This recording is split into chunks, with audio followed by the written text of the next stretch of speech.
Oh, hi there, this is Chandra Easton from StarAstrologyHealing.com, Living in Light. I'm here to talk to you this evening about the upcoming solar eclipse, which is occurring on the 14th of December. That's not too far away, we're early in December now. Yes, the exact location of this eclipse is a town, very close to a town called Neuquén. Well, that's how I pronounce it, Neuquen, in Argentina. It's a very large, complex subject, speaking about eclipses. And so eclipses, just broadly speaking, I guess what I'd say, that they tend to pertain more to the big global picture rather than what's got going on in your life or my life on an individual level.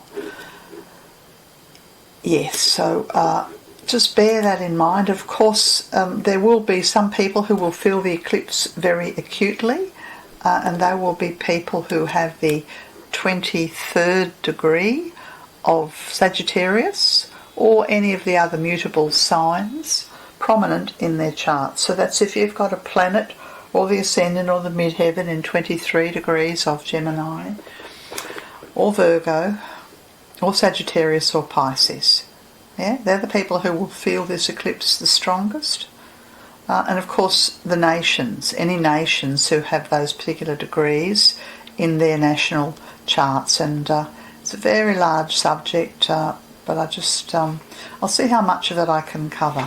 We're talking about a few different things. One of the things I'll be speaking about is the eclipse season, and that's the 6-week period either side of the eclipse. And then I'll be speaking a little bit about the Jupiter-Saturn conjunction in Aquarius. I'll be speaking about the Saros series, that's the family of eclipses, 148, 4 south. I'll be talking about the fact that this eclipse is conjunct the galactic centre. I'll go on to look at the actual chart of the eclipse. I will also speak about the path of umbra, where it falls. I'll talk a little bit about some of the fixed stars and the themes that are connected to them. And we'll see how we go with all of that. Okay, so we are living in momentous times, we know this. 2020's been a fairly momentous year, and we have gone from the great transition, as I've called it, in the late 90s and through in the early part of the century, and we've been in a process of fairly rapid ascension, fast track movement and progress on an individual level, on a national level, on a planetary level. The purpose of ascension is to narrow the gap between the personality and soul, and so you could say that this is the increasingly urgent task for all those on Earth, to narrow the gap between the best that we can be as a human species and the worst that we have unfortunately become. Yes, and now a solar eclipse, that's what we're talking about here with this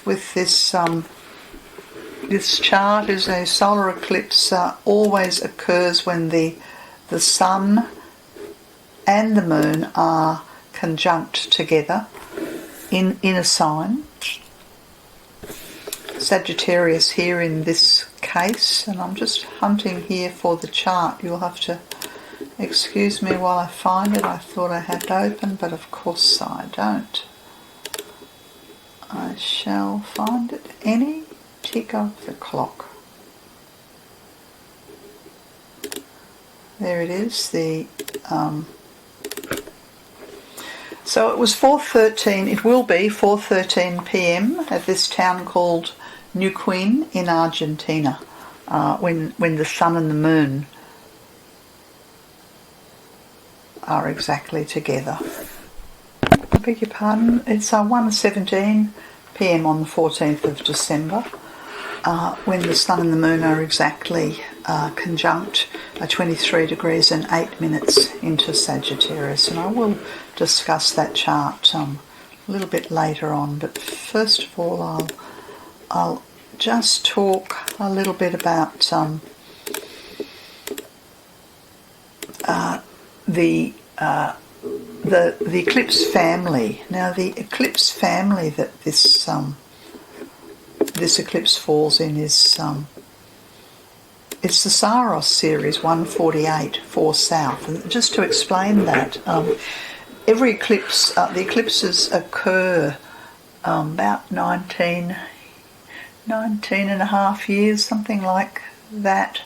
I beg your pardon, the Saros series repeats itself over a 19 and a half year cycle, and there's a birth of a particular series, and this series was born centuries ago now. And the time, I did actually look it up, and the time of the birth was around the almost at the very end of the Crusades. I think it was the sixth and the final crusade into the Middle East, and it was 1226 AD. Now, the interesting thing about that was that the end of the Crusades marked the end of an era, the end of an epoch.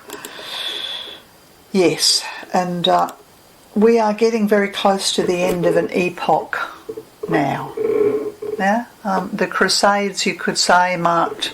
I could say it was the absolute worst of the Piscean age, but it wasn't. But that enormous sort of attempt to export Christianity to the Middle East and suppress the Muslim religion. And then I think it went on for centuries, several centuries. As I say, there were 6 crusades, and the last crusade was actually 1228, and that was the end of it. And so because this particular eclipse that we're having here, a week or so before Christmas 2020, there's a parallel that can be drawn between that era in the 13th century, when the end of the exporting of Christianity was there, and what is it that we're ending now?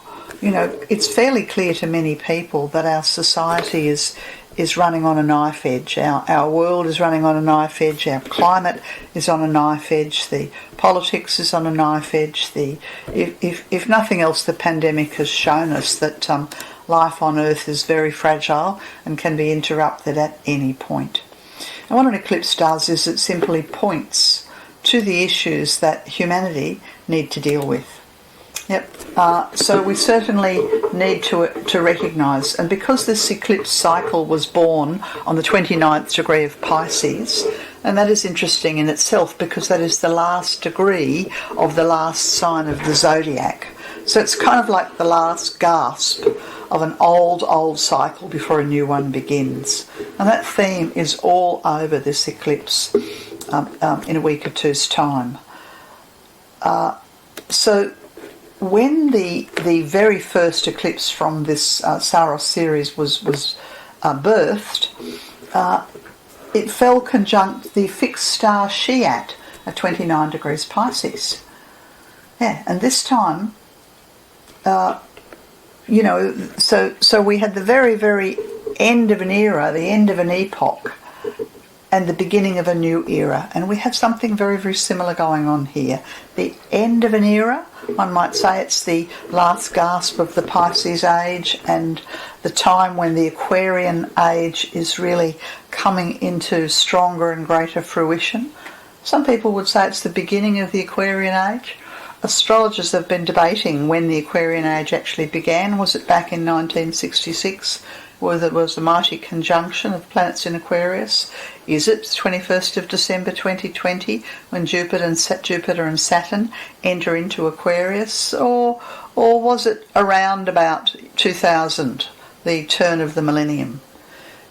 Really, a decade or two either way is nothing, given the fact that an age lasts at 2,100 and I think it's 34 years. Long time. But we are awaiting better times on Earth. We are awaiting greater humanity. We are awaiting the age of the heart. And there's something about this eclipse cycle that has the theme of the messenger. Shiat, the fixed star Shiat, is in the constellation of Pegasus, and it's It's a star on the front forelock, I think it is, front left-hand forelock of Pegasus. And the theme that goes with this fixed star is that who goes forth and returns. And when I was reading about that theme associated with Shiat, it reminds me of the avataric impulse, because we do have holy ones who come forth, and they attempt to bring us inspiration and teachings and guidance and support and direction. And this has been going on for millennium. We have been visited from the stars. We have been visited by souls who have great wisdom, great compassion across all religion, across all cultures and teachings, to try and bring us the wisdom of the heart. And so I think it's possible that there will be very significant souls born in December 2020, and possibly even in January when the sun enters into Capricorn, because Capricorn is noted as the sign of the older souls. Because this is a momentous period in history. We are going through very, very major global transformation. As I said, we've gone through the process of the Great Transition. We've been through fairly accelerated Ascension, and we are now in what is termed the Great Change. Yeah. Okay. Other things that I wanted to talk about this eclipse is the fact that the 27th, on the 14th of December, the sun is in the 27 degrees and 3 minutes of Sagittarius. Yeah, and this is what the astronomers have computed to be the centre of the galaxy. Yeah? I found a very, very beautiful image here of a vortex at the very centre of our galaxy. You know, there's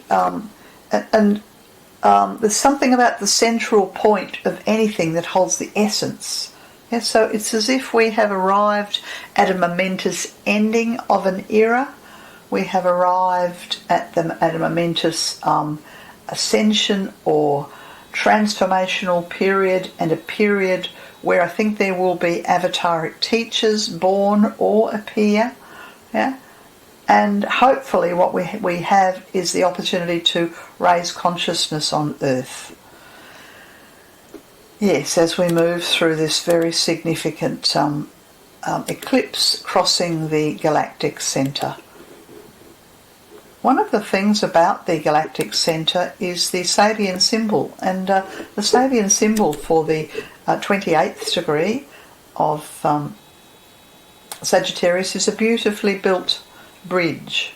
A heritage of unknown ages still spans the beautiful and wildly primitive stream. And as I read that sentence, it reminds me that we are attempting to build a bridge of light between the known world and into the invisible worlds, the unknown worlds, between the world of matter and the world of spirit. A splendidly built bridge. Now, there are souls who have already built this bridge, and they traverse and they go across the bridge, receive their initiations, greater light, and they bring that greater light and teachings and healing back to us. From heritages, we are receiving a heritage of unknown ages. You know, life on Earth has been going on for millennium. There's so much that we have forgotten about who we were. You know, how did ancient Egypt develop so profoundly? What is it that's been lost? You know, in South America, in China, in so many places, we have lost our heritage. We've kind of lost our way. But this bridge of light, this splendidly built bridge that spans the land on one side across the wild and primitive stream to the inner realms of light, I think is a wonderful, wonderful metaphor for the galactic centre. I like the words wildly primitive stream. And I suppose that brings to mind for me the fact that the stream, when I think of the stream, I think of the astral body, I think of the emotional content, the emotional nature of a humanity, of nations, of politics, of we can get ourselves so wound up about things and lose the plot. And emotions are by and large something to be tamed and to be brought under discipline and control through the heart and from the higher mind, so that we're not at the whim of the emotions. Yes. I'll just go back and mention something briefly about a Shiat, this beautiful fixed star in the foreleg of Pegasus. Ptolemy from the ancient teachings speaks about Shiat as a Mars-Mercury star, meaning that it holds potentially great brilliance or mayhem and disaster, depending upon how it's used. So we are at a pivotal point where we can access our brilliance and access the brilliance of the ages gone by, and access the brilliance of life beyond our galaxy. Maybe the centre of our galaxy is a portal to other realms. Or we can unfortunately use Mars and Mercury negatively and create a lot of conflict and a lot of destruction. I say we go for the higher option. We go for the insight and the brilliance and the follow the arrow of the Centaur, follow the arrow of Sagittarius on through the galactic centre to realms transcendent. Okay, I think I'd like to talk a little bit now about this eclipse chart.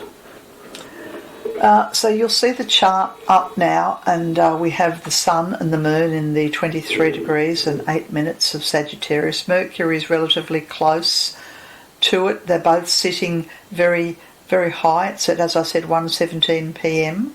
in Argentina, right on the midheaven. Now, I really don't know anything about Argentinian politics, but I would hazard a guess that there will be some difficulties in South America and possibly in other places around the world, because this is a disruptive pattern to sit on the midheaven. A lot of change. The thing that my eye is immediately drawn to is the tight square to Neptune. Neptune's moved slowly. All year, Neptune square the nodes, square the south node and square the north node. We've talked about nothing else except the virus and the pandemic and the infection rates and things like that, and the deaths. And Neptune square the nodal axis has got a great deal to do with the spiritual wake-up call for humanity. Yeah? Neptune at its lowest vibration governs infections and illness and weakened immune system and pandemics, and at its highest vibration governs an awakening to the fact that we are spiritual beings. And when I look at the Neptune square the nodes, that's been running all of 2020 and doesn't begin to move out of orb until I think it's late March. That's pretty well the end of the winter season in Europe. Neptune's sitting very prominently in this chart, this solar eclipse chart for 14 December 2020. It's right on the ascendant within 3 degrees. Neptune's 2 degrees square to Mercury. It's a 5 degrees square away from the eclipse. And all the red lines that you can see that are gathering and focalising on the left-hand side of the chart are all going to Neptune and the ascendant. In short, this is a very confused chart and a lost chart and an ill chart.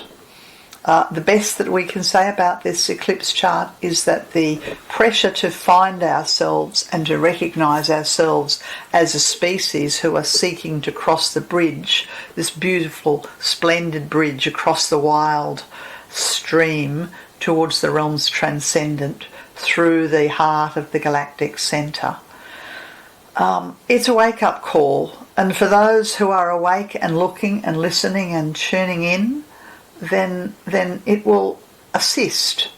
You know, what is it they say on an aeroplane? You know, you need to have your you need to know where the seatbelt, where the parachute is. So the Neptune in Pisces on a Pisces rising is reminding humanity that our spiritual connection with the planet, with each other, with the earth, with the different races and nations and creeds. That is our parachute. And if we fail to recognise that we are one humanity, then we end up separated and confused and lied to and cheated and lost and chasing wild fantasies. Yeah? So let's go with the higher option of Neptune, which is to take time to tune in, to work compassionately, to strive to speak truth, and if we can't speak kindly, then don't speak at all. Yes. Okay, you'll see the 3 planets in Capricorn.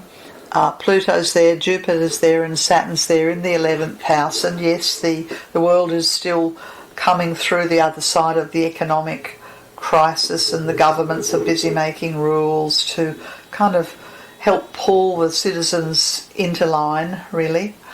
Yeah. In this chart, you'll see Saturn is a hair's breadth away from Aquarius. It's almost at 30 degrees Capricorn, and by the time we get to the 21st of December, Saturn will be in 0 degrees of Aquarius, and Jupiter will have joined it at 0 degrees of Aquarius, and we will have one next momentous step forward into the age of Aquarius, the age of the heart. The $6 million question really is it an age of the heart based on the soul principles of unity and being there for each other, in which case we will have connections to beings from other realms, we will have technology that is good for everybody. If on the other hand it's the egos, humanity's lower nature that's driving the change, then we have a misuse of power and a misuse of technology and a distortion of data and a control of people or citizens or individuals through the technology. So we either have the expanded consciousness of the group, effectively the age of Aquarius, or we have the far more limited, negative, controlled, mental opposite. Again, I'd prefer to have the visitations from deep space. I'd prefer to find ways of using technology that helps us overcome some of the crises that have been created to do with the haves and the have-nots, to do with the climate, to do with money. Yeah? So I would hope that the best of the Aquarian impulse, which is the second rayon of the heart, comes forward. But it won't come forward without a lot of confusion. That's because the Neptune is under great duress. And, it's very hard to see things through... if you're in a hall of mirrors, for instance, you don't know which way's out and which way's up and which way's down. And there's something about this eclipse chart that looks a bit like a hall of mirrors, And if you've ever been lost, sometimes a really good thing to do is to close your eyes and tune in and allow the inner senses to guide you. And I think I should have said before that the eclipses, we have generally 2 of them a year, sometimes more, but generally 2 of them a year, and they last up to 3 years. And this is a mutable eclipse, a total mutable eclipse, and so the effect of it will go on and off and on and off. It's almost like one of those hazard lights that flashes if a car's broken down on the highway. And I think that there will be many governments or many aspects of human society who have lost their way and the hazard lights are on. So if you meet somebody whose hazard lights are on, or if your hazard lights are on and you've lost your way, don't run around in circles. Yeah? Be still and know that I am God. Be still and tune in and touch the earth and connect to family and find your heart and strive to speak the truth and strive to one of those 4 gates of Patanjali. I wish I could remember them now. You can look it up. When it's about is something kind. The 4 gates, when you check your speech, is what you're about to say, is it kind? Is it truthful? I think that's the second one. Is it necessary? And is it the right timing? And sometimes it is kind and it is the truth, but it's not necessary. Sometimes it is kind, it is truthful, it is necessary, but it's the wrong time. Yeah? So let's just mind our speech. Let's not buy into the social media negativity that's easily there. Let's not buy into hatred through any media outlet. Let's certainly not buy into negativity directed against ourselves or against other people of colours or creeds that are different to our own. Let's tidy up and finalise whatever it is that we have to finalise so that we can find our insight and find our inspiration and have a mighty leap forward into the age of the heart. The North Node in this chart is in the sign of Gemini, and we, humanity, are asked to create a bridge between the heart and the mind. And again, I come back to that beautiful symbol that I was reading before. What was it? Let's see if I can find it. There it is, a splendidly built bridge, a heritage of unknown ages, still spans the beautiful and wildly primitive stream. We are trying to cross the stream. Humanity are attempting to cross the stream. There is a splendidly built bridge. It has been built and crosses the stream ahead of us. It has been built by older souls who have gone before us. Some of those souls have come back across the bridge towards us. We meet them as our teachers. We meet them as our inner guides. We know them as the holy ones. They're in all religions. This is a bridge that has been there for centuries. Very, very beautiful. And it's dangerous. You know, we don't want to fall into the wild stream. Okay. The eclipse season, I might talk a little bit about that. The eclipse season is a 3-week period either side of the 14th of December. It's just so in this 6-week period from the 23rd of November, I think I gave you the wrong date earlier, through till the 4th of January, 3 weeks either side of the eclipse, energies build like a crescendo. So if you want to understand what the eclipse is about, then pay attention to the energies that are building around the planet from the 23rd of November, that was Monday, last week, is that right? Yep, through till the 4th of January. Yeah? And see what are the things that are changing. See if you can be tuned in to where might be the truth and where might be the lies. Be mindful of the fact that if you've chosen a direction in your life that is a dead end, that is taking you somewhere that does not bring joy, where you are feeling confused or lost or sad or disoriented, then be still, tune in, meditate, know that I am God, and ask for a connection to bring greater wisdom and greater insight so that you can find the bridge between your head and your heart. Okay, now the path of umbra. Yes, the path of umbra is the shadow that crosses, and it crosses continents, and this eclipse is either side, very horizontal. So it's running across South America, right? In a horizontal band, yeah, really spanning. It's not visible. This eclipse is not visible anywhere apart from South America, and it starts in the South Pacific and crosses Argentina and goes across into the South Atlantic. Yeah? And sometimes, therefore, the place where the eclipse is visible from, i.e. here South America, has a greater impact in that region than it would otherwise. One of the ways that we as astrologers understand something about the eclipses is that we look backwards. And I haven't gone through a whole series of the these saros cycle eclipses, but I do note that the last one in this family was on the 4th of December 2002, and that this, if you might remember, was around about the time, just immediately after the Bali bombing, which was really when terrorism came to Australia. And it was also when President Bush announced his war on terror. So I don't know whether there'd be any kind of connections to the global sort of wars, and there always seem to be wars.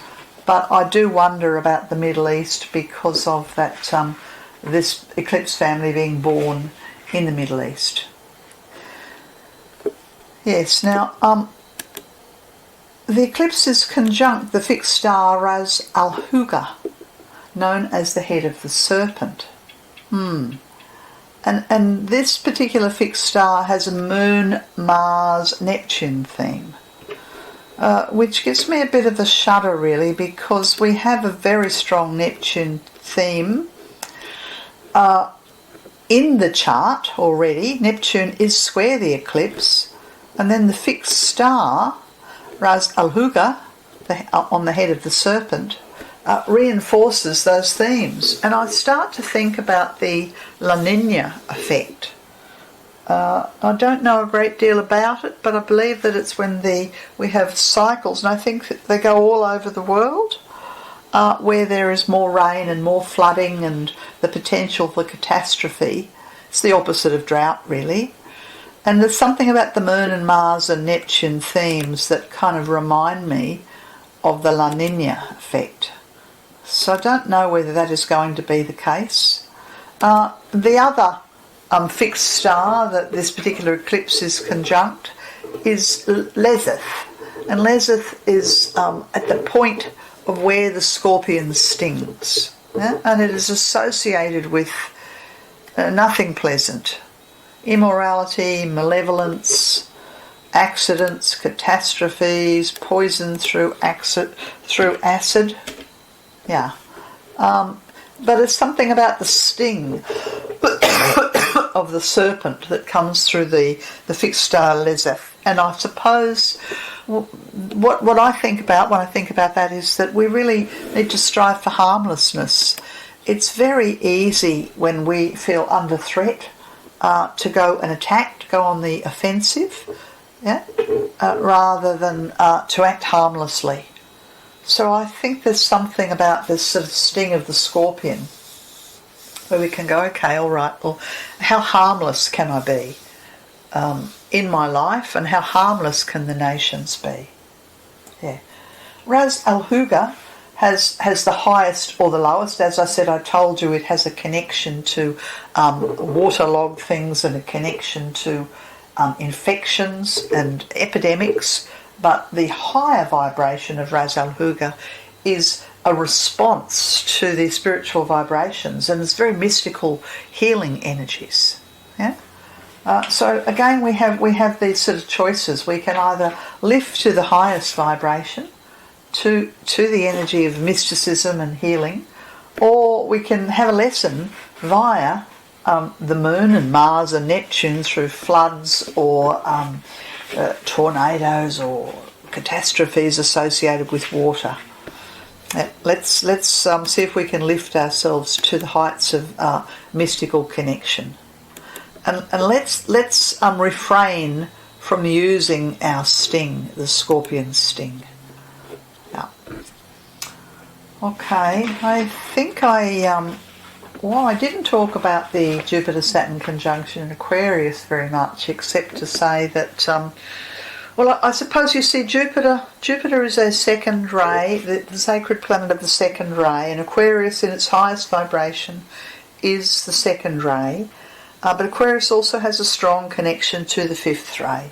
So I would hope that there will be a generation of souls coming through who can bring in higher wisdom, higher technological wisdom, and use it in an intuitive capacity for the benefit of humanity. I know that a lot of the technology is used to control humanity. Some of it's actually harmful to humanity. We are yet to discover the medical fraternity are yet to discover the links between our technological zealousness and the rollout of the 5Gs and all of that, and how it's connected to, the increasing rates of Alzheimer's and the plethora of autoimmune illnesses, and on it goes. So I would hope that we get some of the highest and the finest vibrations of Aquarius, and we get really fine, wonderful medicine, energetic medicine. I hope that we make connection into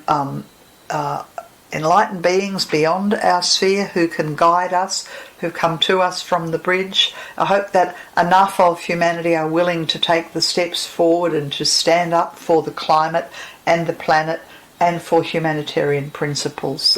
And if enough of us are willing and able to do that, then we would be able to stand tall and proud, being citizens of this most wondrous earth that we live upon. Yes, I know that there are gatherings and ceremonies all over the earth on the 21st of December this year, just after the eclipse and right on the Jupiter-Saturn conjunction, and just before the solar festival of the Sun entering into Capricorn. So it's a very holy, auspicious time of the year, but it's also a very holy, auspicious birth time. We stand at a point of great potential, and maybe that's because this eclipse is at the point of the galactic centre, that we stand at this pivotal point of great potential. So let's maximise it. Let's work with prayers. Let's work with healing for the earth. Let's spend time in contemplation and silence. Let's work with the energy of forgiveness. Let's pray. Let's sing. Let's lift our vibrations to the highest that we can to make the most out of the angular Neptune in this solar eclipse chart. Pisces is the rising sign, and Pisces asks us to live according to our spiritual principles and to stop the dillying and the dallying, and to give up on the cruelty. Venus is in Scorpio in the chart. Let's give up on the cruelty. Let's make amends. Let's bring our personal will under control of the higher self. That's Chiron in Aries in the first house. Let's use the vision that the younger generation have and the visionary leaders that we have. And I think of some of the Scandinavian leaders. I think of the Icelandic politicians. Let's bring the best of humanity forward to lead those who are lost